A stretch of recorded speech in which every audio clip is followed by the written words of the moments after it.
Black Myth Wukong is a daunting game. Some have thrown the comparison to Dark Souls out in the world, made it seem like this game is non-accessible to many people. I would say Black Myth Wukong is closer to God of War. It's a faster, more skill-based combat system rather than relying solely on timing and learning boss patterns. It's also more forgiving, as you don't lose progress when you die. That being said, it can be quite challenging at times, and not everything is explained to you properly. So in this video, I'll aim to cover everything you need to know about the game. My hope is that you venture into this beautiful mythological Chinese setting with the best possible start, or can continue your journey knowing what everything does. I'll be covering your skill set, your skill tree, options, spells, spirits, transformations, gear, crafting, drinks, medicines, tactics, and more. So let's begin.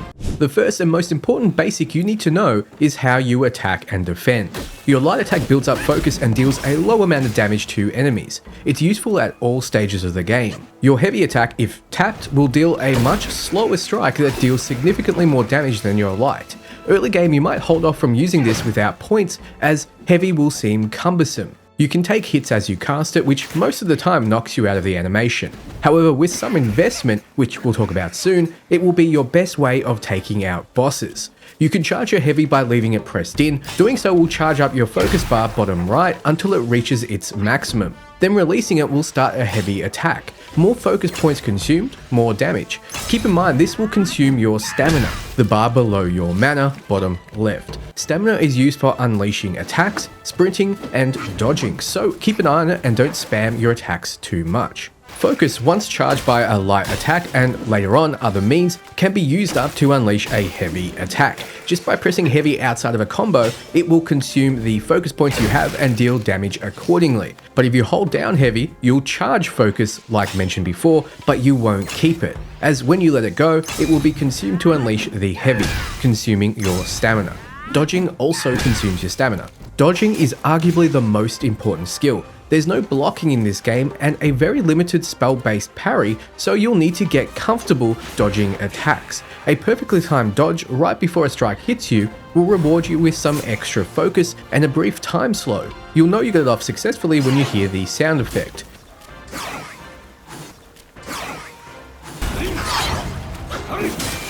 You can jump, and in doing so, jump light attack to bounce off an enemy, though this seems pretty useless. You can also jump heavy, which I've opened fights with, but overall it's not as strong as a regular heavy, so really, just forget that the jump exists at all and move on. So those are the basics, but there's much more to them.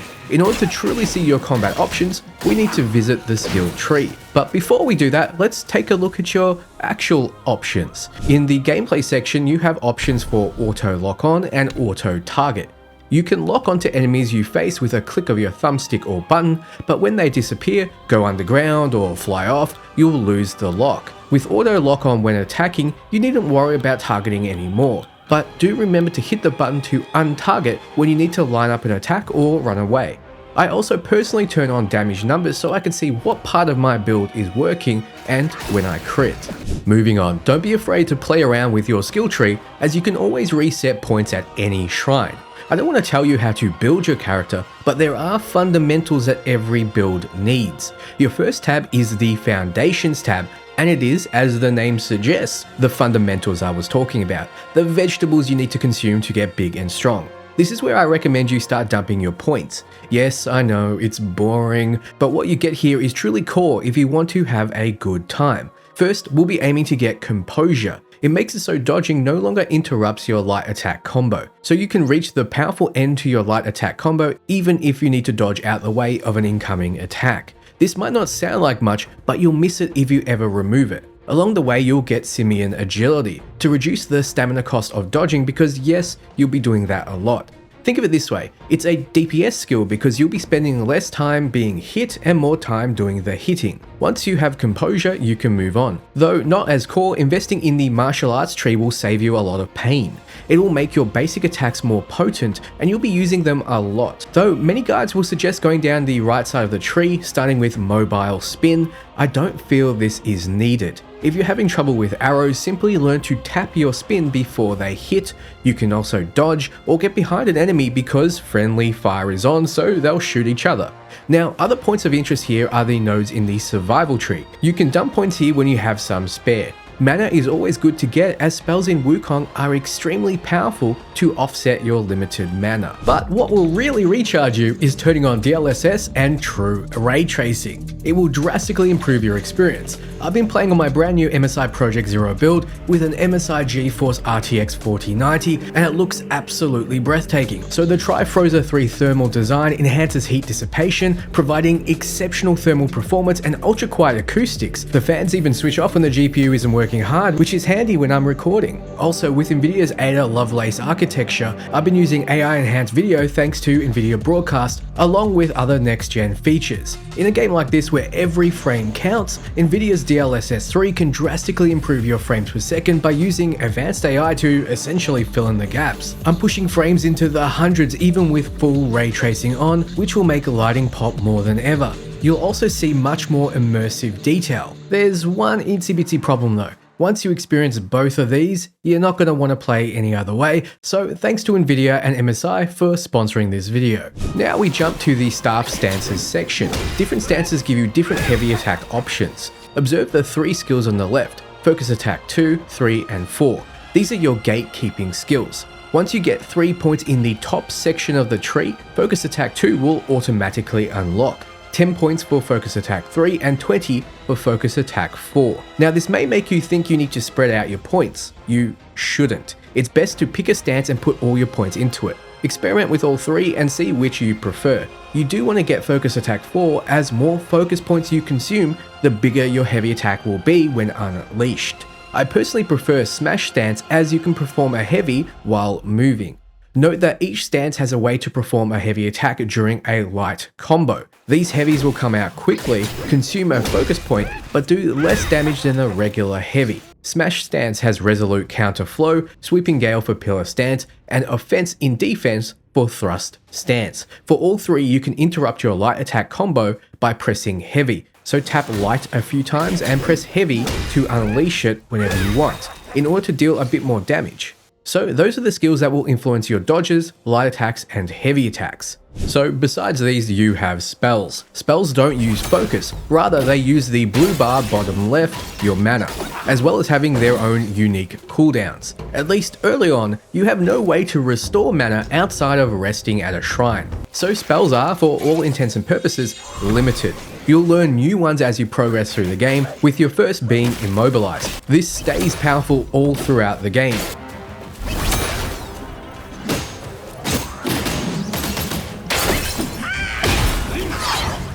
When you unlock a new spell, you'll get a skill tree for it. It's not a bad investment putting some points into Immobilize, after you've eaten your veggies of course. There's also a gear piece you can get early on that improves the spell further.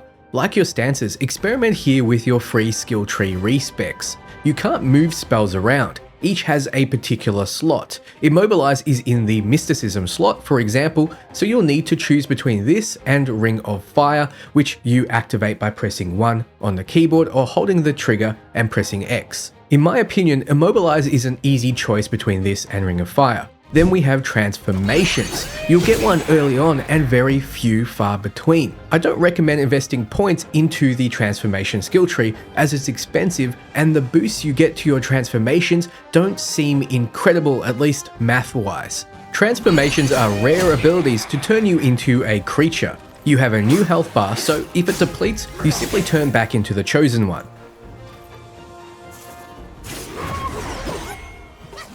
They also have a bar that depletes as you use attacks and dodges just below your health bar. When this runs out, you guessed it, you'll turn back.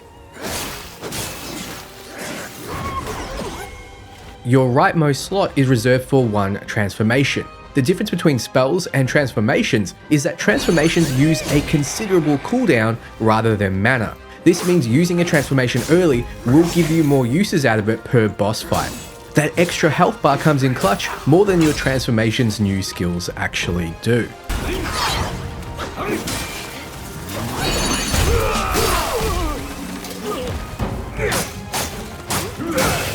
Next, let's talk about your equipment. You have a slot for your weapon, a vessel, a spirit, a headpiece, chest piece, arms, and legs. You also have 2 spots for Curios, 1 for a gourd, and 4 slots for medicines. You also have your stats to the right, so you can see how swapping in and out pieces affect them. I'll go through weapons and gear when we look at crafting, but you can find and craft these pieces as you progress through the world. Vessels grant powerful abilities like extreme damage resistance for a short period of time, but you'll need to find the secret areas of each act to earn one. Spirits are extremely plentiful. If you see a minor boss or an enemy with a glowing aura, chances are they have a spirit inside waiting to be captured, like a Chinese version of Pokemon. Progressing through the story, very early on you'll find a man that lets you capture spirits. Equipping one, like the first you can get, the Wandering Right, will give you a bonus, in this case an increase to your defense. Also, when you press a button combination, F on the keyboard and both triggers on the controller, you'll unleash an attack based on the spirit. This will consume a bar of ki next to the spirit's icon bottom right. The lower the ki cost to cast the spirit, the quicker the bar will recharge, and it recharges over time and during combat. In the case of the Wandering Right, it staggers an enemy hit, giving you valuable seconds to get some damage in or heal. Your builds will come together with the right spirit and gear combination. Speaking of builds, besides spirits, weapons and gear, you have Curios to help round them out. These are items that give a passive bonus, like more crit chance. They're relatively rare and you can have 2 equipped. Speaking of rare, finding new gourds is also a task. A gourd is what you use to heal, so think of it as a healing flask. It has a set amount of charges you can improve at a vendor you find later on in Act 1. You can also add drinks and soaks to the gourd to improve its effectiveness, kind of like a passive buff. For example, I'm using the Xiang River Goddess Gourd. It has 8 charges and grants a burn resistance and lava terrain immunity for a short duration. The drink I added to it is the Sunset of the Nine Skies, which restores ki as well as health, so I can get off transformations and spirits more often. This flask is special in that it also has 3 slots for soaks, and I have 3 soaks in it. I'll go through this later on when we're at the shrine. To replenish your gourd, you need to rest at the shrine or absorb a spirit or will-o-wisp you find in the world. A spirit fully replenishes your gourd,